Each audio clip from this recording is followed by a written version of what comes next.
barn, which is now our meeting space, and it's kind of more like a lodge now, but it's very much a barn. It'll always be barnly. No matter what I do to it to try to clean it up, it's always going to have that barn quality, which I love. You know, it's really homey and welcoming and out there in the woods. So we're pretty remote, and that was what I was looking for.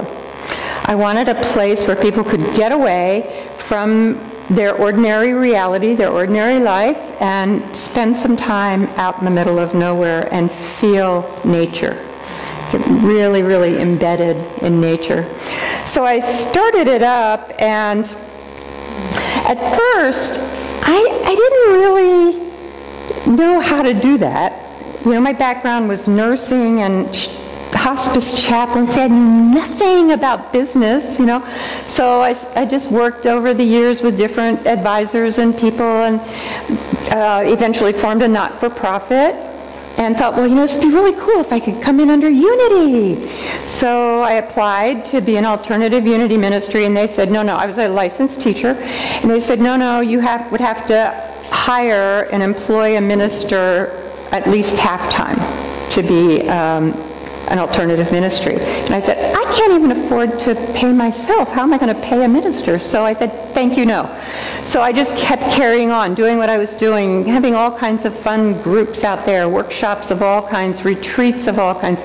We'd bring in people to teach Native American spirituality, African spirituality, meditation retreats. I taught energy healing, and I brought in other people to teach a variety of ways of doing energy healing. So time passed, and I went to Unity Church of Lawrence. Sherry Schultz was the minister there at the time, and I said, you know, maybe what we could do is come in and piggyback underneath your ministry.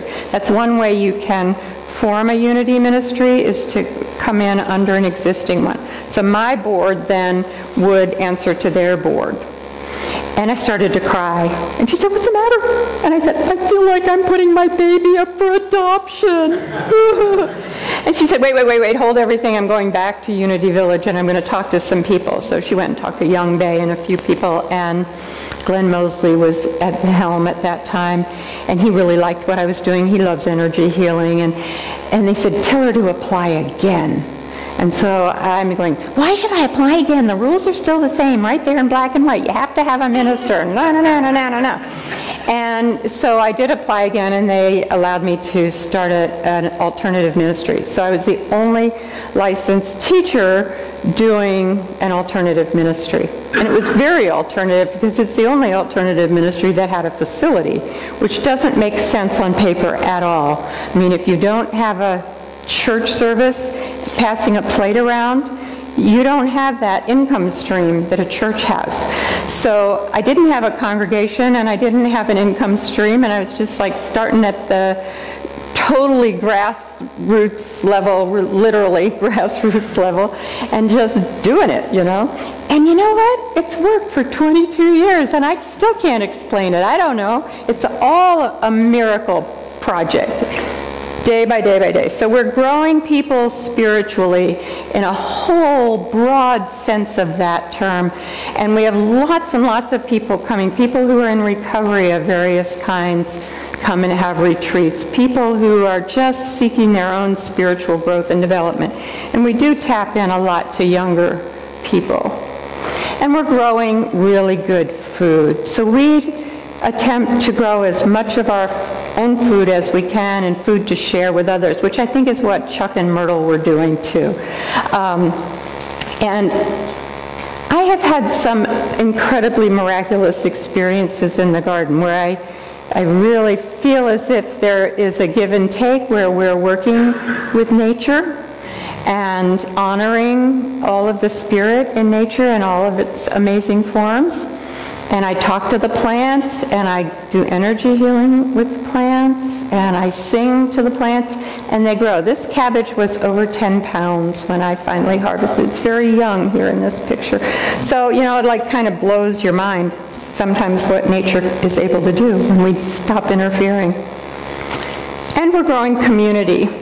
So While we don't technically have a live-in community, we do have an old farmhouse there, and a few people are able to live in the farmhouse. I right now have a young man and his daughter who live in a school bus that's converted, and I have a young woman who's there, and she left her paying job, and she's now living in a little camper, and she wants to travel and do fun things. And so we just keep attracting and gathering the most interesting people who are all seeking to change the way they do their lives, the way they do their work and their income, and they're exploring how can we live more sustainably on this planet. So it's an exciting, exciting adventure to be part of. So over about the last 10 years then, I've started a project in South Africa. Skip one. That would be called Love Light. So I got pulled into this work through some interesting, which I'm not going to go into that whole story, some interesting funding opportunities that were offered to us that never did pan out, but it didn't matter because once you go to South Africa, you're captivated. It is the most magnificent place and the most loving, beautiful, open-hearted people. So I started going about the same time that Oprah was going and doing her outreach for AIDS orphans and figuring out how she was doing her whole thingy over there. So she was like educating the world about the AIDS orphan crisis in South Africa. I didn't even have to do that because people all, oh yeah, I know exactly what you're talking about. I saw Oprah. So while I didn't really have any idea how you do anything in a foreign country, I felt compelled. This is mine to do. I've been pulled out of this little remote place in the woods in Kansas, and I'm being pulled over to this little place in South Africa. So we work with an agency there in Cape Town who are very, very well established over many, many years, and they kind of have mentored us and taught us a lot about post-apartheid South Africa in the midst of a massive pandemic, actually more than one pandemic, because TB is pandemic there too. So when you first show up, you think, I've got to do something for these children. These kids are gorgeous, number one. They pull at your heartstrings. And then you hear some of the backstories of what's going on in their lives, like kids who have lost both of their parents to HIV/AIDS, or more likely lost one of their parents, and the other parent was in some other way not present or dysfunctional or left. There's a lot of just leaving to run away from this scary disease that is still not well understood over there. It's a lot of myth and a lot of misunderstanding about HIV/AIDS there still, 30 years later. You know? And so a lot of kids are not technically orphaned, but they're living with a granny, an aunt, whoever in the extended family can take them in. Some of those people are also not highly functional as parents either. And so there's very complex ongoing stories that these kids are living. So the first, gut reaction you have is, well, let's go around and we'll gather all of our neighbors' giveaway things, all their baby things and their baby clothes, and we'll just take them over there and we'll give stuff to everybody, and we'll throw food at them, and we'll do all that. And you can only fit so much in a suitcase. And to try to ship things over there takes at least 3 months, and it's very expensive, and it may or may not get there. So it's like, no, we're not going to be just doing this handout thing. So I started exploring, well, what on earth then do we do? Because Unity did not have a model for missionary work. And when I first began, there were some people who came forward and said, no, we don't do missionary work in Unity. You can't do that. But not very many. Mostly what I heard was, yay, hooray, we're going to show up. Why aren't we showing up? Every other denomination you can name is showing up, at Katrina, at this, at that, at this crisis, at this pandemic, all over the world, you know, but Unity didn't have anything in place to do that.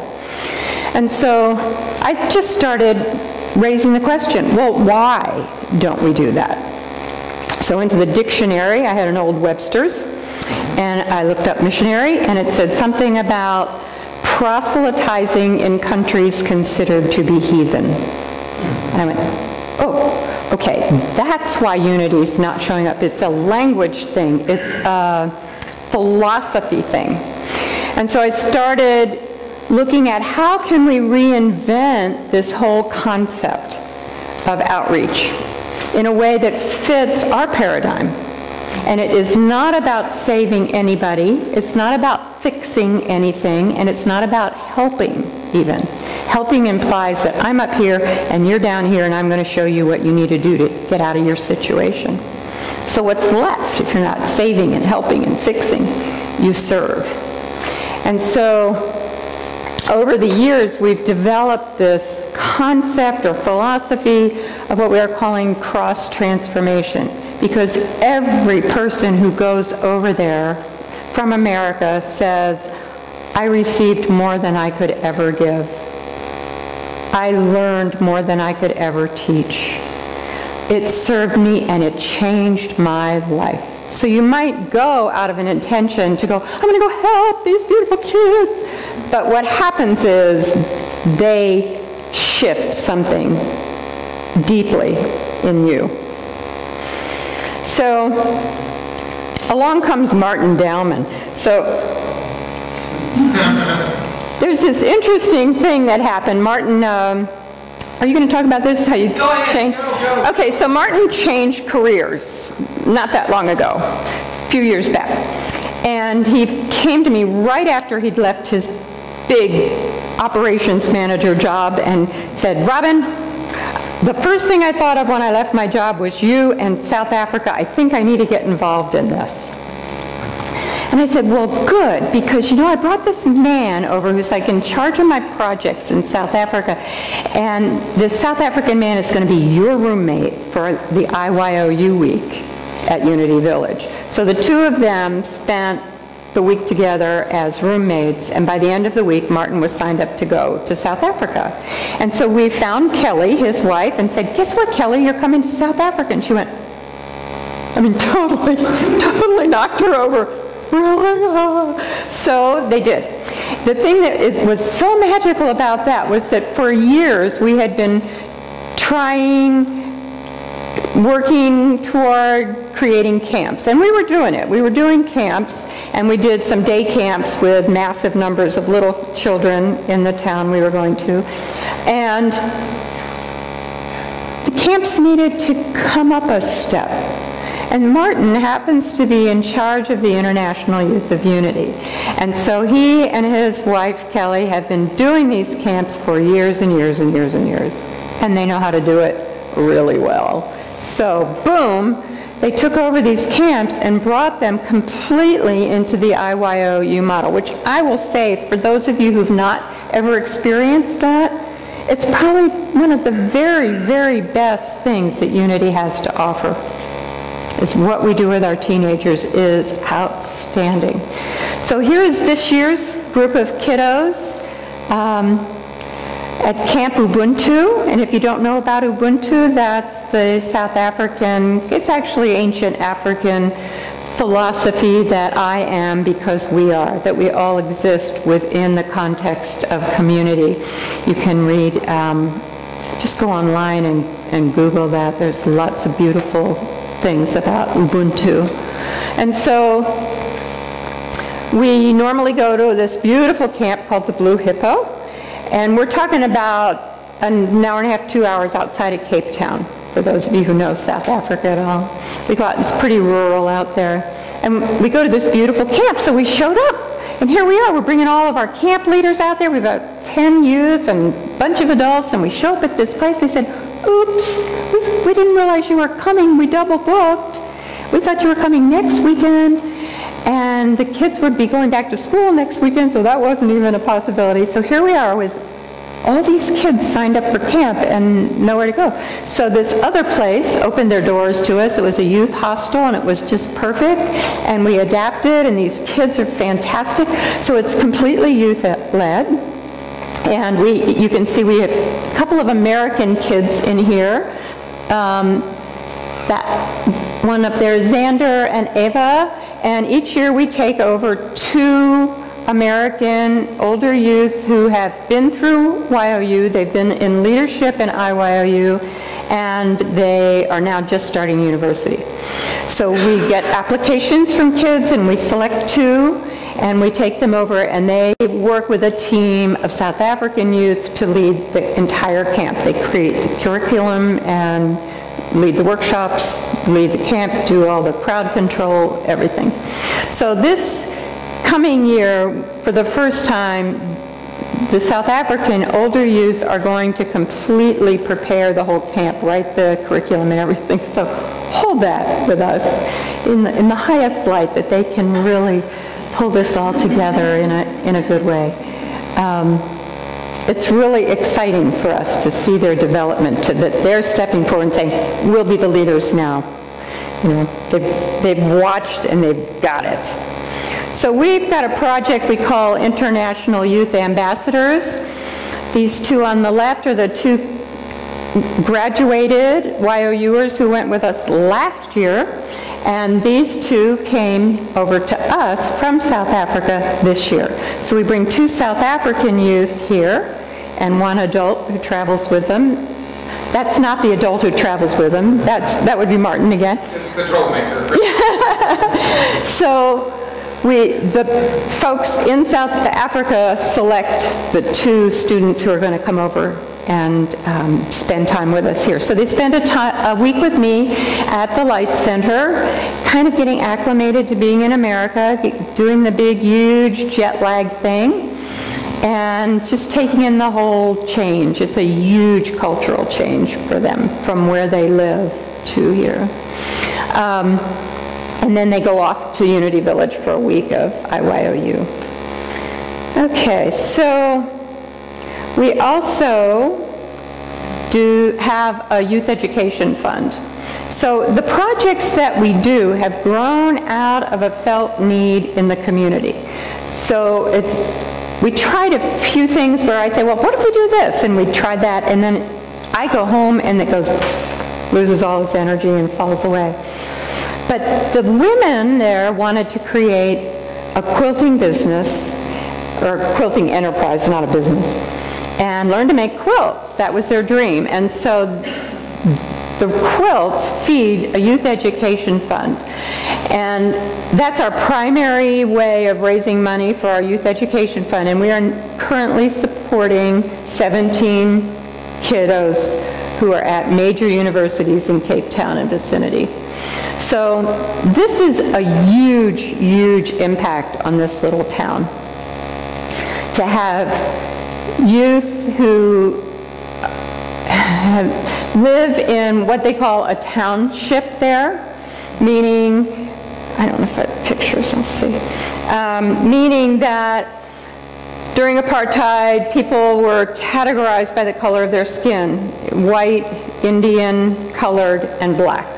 And so you lived in those places, and black and colored were not the same thing, which still I can't tell who's who or what's what, you know. It's like, how did you people figure this out?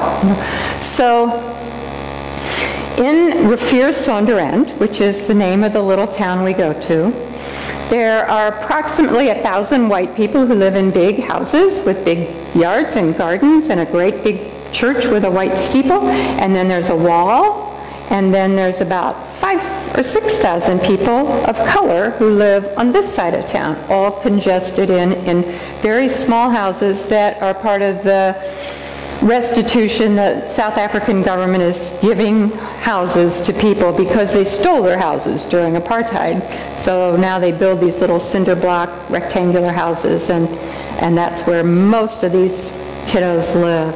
So they come out of pretty humble background, pretty simple lifestyle, and they're making it at big universities. This guy, Stephen, just graduated from Stellenbosch University this year with a BA in economics, and is now doing his master's work in that field, and he already has a job promise to be an accountant. So we're just like bursting with pride. So these are some of my quilting sisters, and they started out making some really pretty funky, wonky, strange quilts at first, you know, like putting every kind of fabric together you could ever imagine, and not necessarily even quilting fabrics, and they've learned and learned and learned, and now they're making some really pretty beautiful things, and I'm able to raffle them and generate some funds then that go back into the youth education fund. So pretty exciting to watch their progress. And we have a woman there in town who is a white lady, and she's an excellent quilter. She's a master quilting teacher in South Africa, and she crosses the color divide and comes over and teaches classes in people's homes over here, and has really been very accessible for everyone, and that's a big, big deal to cross that gulf. Okay, so Rivière sans end means river without end, and there is a beautiful river. There's a beautiful mountain range there. It's a lovely, beautiful, peaceful river valley. It does have all of the same things going on that Cape Town would have going on, but it's like a little microcosm. So we have the highest incidence of HIV in the Western province per capita. We have poverty. We have high unemployment. We have lots of drugs and alcohol and la la la, the whole dance. But the truth is, it's a much safer, much easier place to function. My mind was blown at the scene in Cape Town. It's like, where do you even begin? You know, kids everywhere without adult supervision, and just endless, endless stories there. Plus, it's a lot rougher. It's a lot more like our inner city areas where there's a lot of more dangerous kinds of crime going on. Okay, so I set about over the last 3 or 4 years to create a sister city with Baldwin City, which is where the Light Center is. And so Baldwin and Rivière sans end now have an official sister city international relationship. So I went to Baker University, which is in Baldwin, and talked with the music department there, because you know, the schools during apartheid, they took out all music from the curriculum. They also took out math, by the way, and several other important things. But these kids have such a natural music ability, it's ridiculous to not have any kind of music available in the schools at all. So I said, well, what if we could help start a band? You know, so I went to the principal and said, you want to have a band? And he said, oh yeah, I want a band. So I went to Baker University, and this man, Harold Fry, is he's a professor in the music department, but he started a foundation, and his son died, and he was just graduating as a music major and had a brain tumor. And so he started a foundation to fix up and give away really good band instruments to people who need them.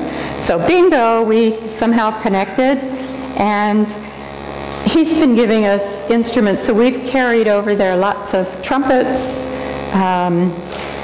clarinets, flutes, a couple of alto sax.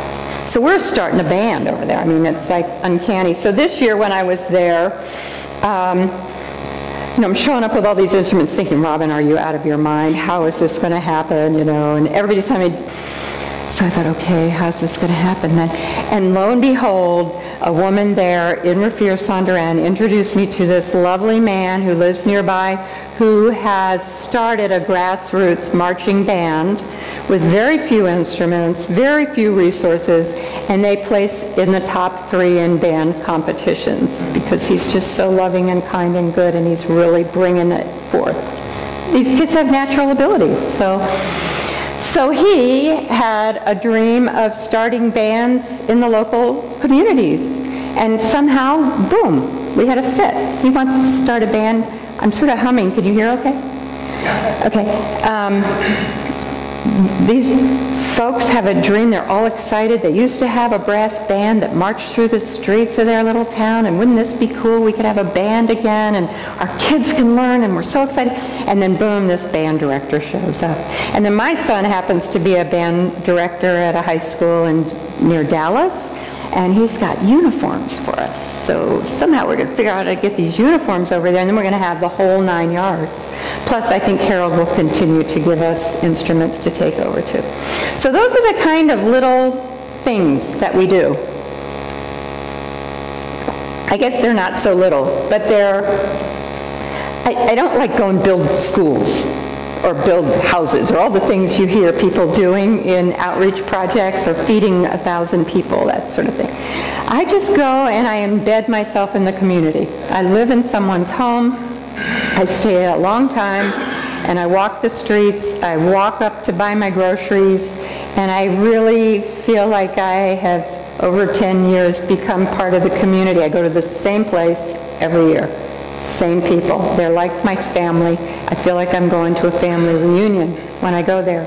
And then I drag along other people like Martin and Kelly, and they just get engulfed in the love as well. And if you show up there and say, I'm with Love Light, it's like, oh, come to my house. You know, I love you. Come in. So it's been really fun to dream up some little projects that we can do together that kind of fill some felt needs that the people have.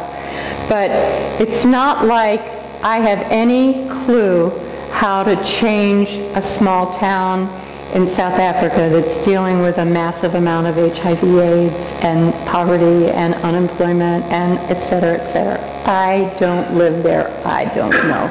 They're the only ones who are going to be able to do it. So the cool thing this year was I met a man who was young, relatively new in town, a minister, I think Pentecostal, and he had come in with a vision, and he started what he called a ministers' forum, gathering and inviting all the ministers. Now, this is a tiny town. There are 27 Christian churches there, because that's how many different missionary groups have come and gone over the years and started their church and their church. And there's actually one road that has 6 or 7 of them, all side by side. So this ministers' forum is taking charge of this band. They're saying, this is answered prayer. We wanted something that could bring people together across lines of religion, across political lines, across family lines, lots of family feuds, and bring people together to work for something that's to the benefit of everyone, for the good of the community. And so I turned it over to them and left and came back to America, and we'll see what happens. But they have actually met. They've started teaching kids to play instruments, so it's really, really exciting for me. I love it. And I love being there. It's just... So I find myself over there in this somewhat remote little town. Beautiful mountains. Sit there, look at these beautiful mountains, and it's like, how did I get here? You know, I have this little alternative ministry retreat center in the woods in a remote place in Kansas, and somehow I found my way to here, to this little remote place. And I go back and forth, and I go back and forth, and I go back and forth, year after year after year. And sometimes I question and I go, should I really be spending this money? It's real expensive to fly to South Africa. It's not expensive to live over there. It's very expensive to fly there. And I question that, and then everything in me says, of course you're going back. You can't stop now, you know, you've set this dream in motion, you're going to go. So I have talked a lot with my guidance about what is this? What am I doing here? You know, I don't really know how to make change for these people. And all I keep getting is just carry the light. That's all you really, really need to do. It's really all I know how to do, actually. And so, for me, it's really a practice of connecting deeply into the earth in Rafir Sonderan, connecting with the power, the healing power. These mountains are where the Sand Bushmen, the original African people, trained their shamans. So they recognize the spiritual power in these mountains, and I feel it, and I know a lot of other people feel it too. It's like there's some energy coming from these mountains that is profound. So I pull the energy up from the earth, and then I carry it back to the light center, and I feed it down into the earth, and then I pull up earth energy there, and I carry it back there. So it's like using my body to do energy healing on the planet. So I probably studied energy healing for 30, 35 years, something like that, with some pretty special people. And I really believe that my work now is less and less about doing energy work on people's bodies and more on the whole planet, like building this field of energy all over the whole planet. It's a very creative field that we're working in now. The frequencies that are coming in are here to help us create this new world. We're not doing this alone. We have so much help. And the frequencies are profound and they're abundant. And so I like to encourage people everywhere to do this same process. Wherever your heart bridges are, like you can probably think of the place that you travel to that really speaks to your heart, calls to your heart, your special little place in the woods, your place by the sea, your place at the mountain, your garden in your backyard, doesn't matter where it is. But to more consciously then pull up energies from the earth and feed energies down from the sky into the earth. So you're using your body as a conduit, a vessel, to feed and receive these beautiful frequencies. So I'll just tell you one short little story here. You know how Jimmy Twyman does these big link-up meditations, James Twyman? Probably some of you have done those. I love these international link-ups because I feel as if that puts out a lot of powerful energy into the field. And so I like to participate in those. So there was, while I was in South Africa, there was going to be a prayer link-up at 5 o'clock this day.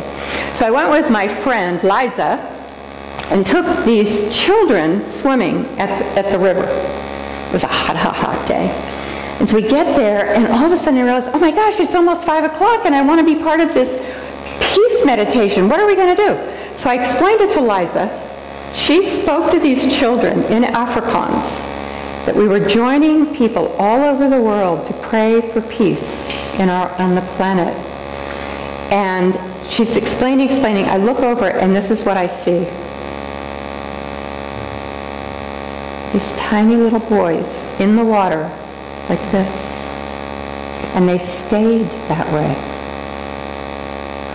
And so we decided we were creating a river of peace as the river water was flowing right by us. So we all joined into this powerful time of connecting in the energy of peace. And it was so beautiful.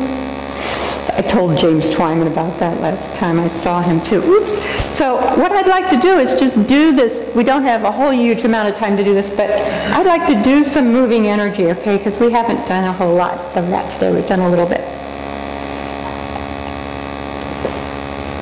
So put down whatever you have in your hands and have both of your feet flat on the floor. And if you would, go to your special place. Perhaps the place that you think of as where you can most easily connect in with pure spirit.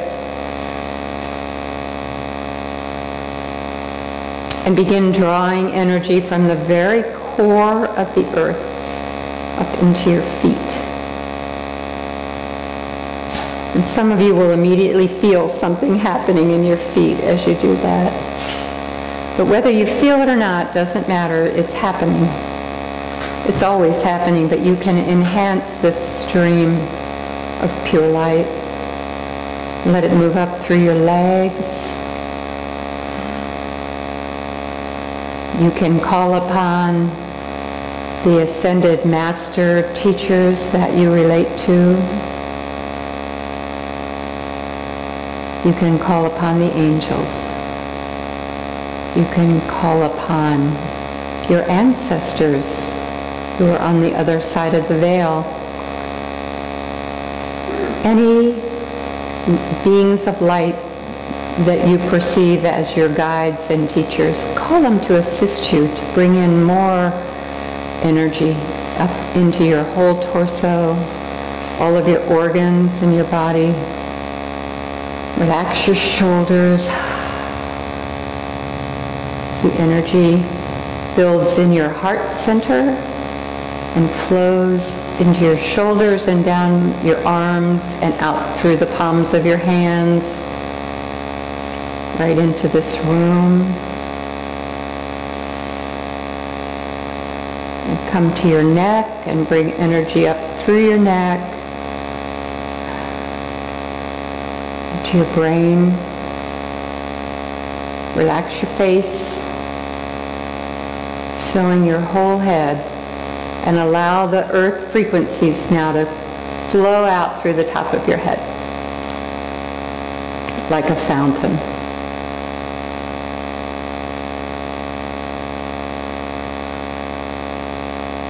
So you can, in your imagination, feel yourself connecting energy from this place where we're sitting to the place that you relate to as your special place, creating that heart bridge, sending energy from your heart, from your being. Now open a big funnel at the top of your head. As we invite in the powerful new frequencies of energy that are here, pouring in big, huge waves into this planet, into our bodies. Frequencies that are here now when we need them the most, because we have a big recreation of this world that we are engaged in. So feel those frequencies pouring into your head and your brain, down through your neck, your shoulders, again flowing down your arms and out through your hands. Just notice how your hands are feeling.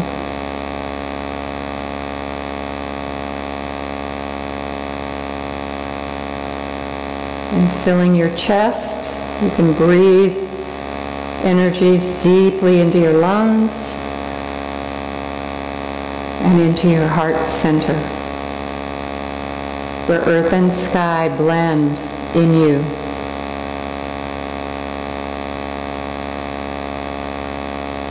Fill all of your organs, your intestinal tract,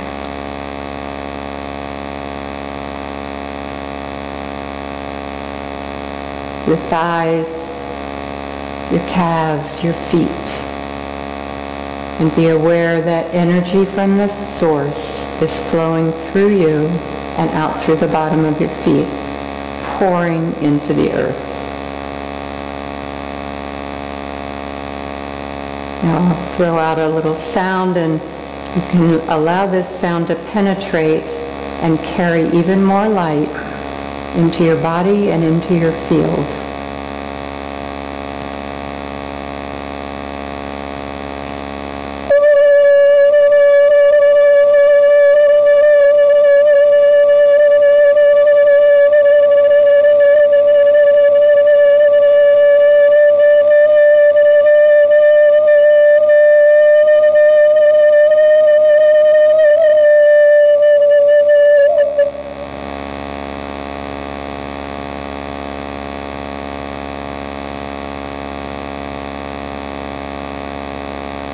Radiating pure light out to any people or places anywhere in the world that are causing you any kind of worry or concern.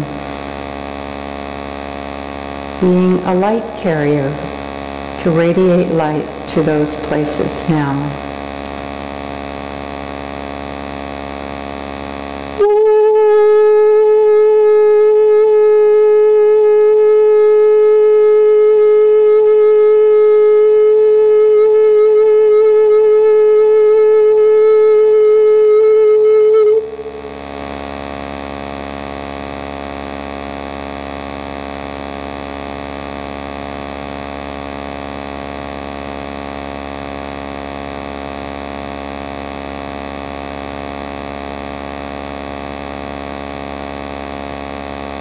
and the power and the presence of God vibrates in every single cell in your body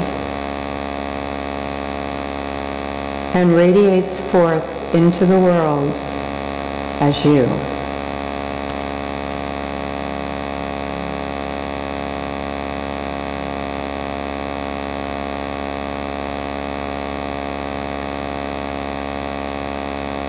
And for this opportunity to be light carriers in a world that needs us so much right now. We are so grateful. Thank you, sweet spirit. And so it is.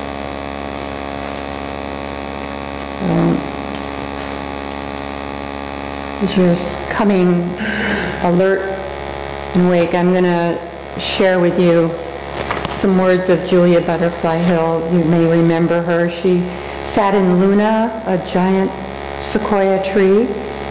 She was there for 738 days between 97 and 99. And she prevented the loggers from cutting down this ancient redwood tree.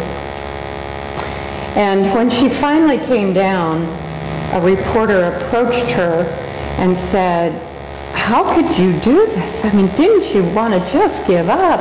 I mean, it's such a long time you were sitting there in that tree, my goodness."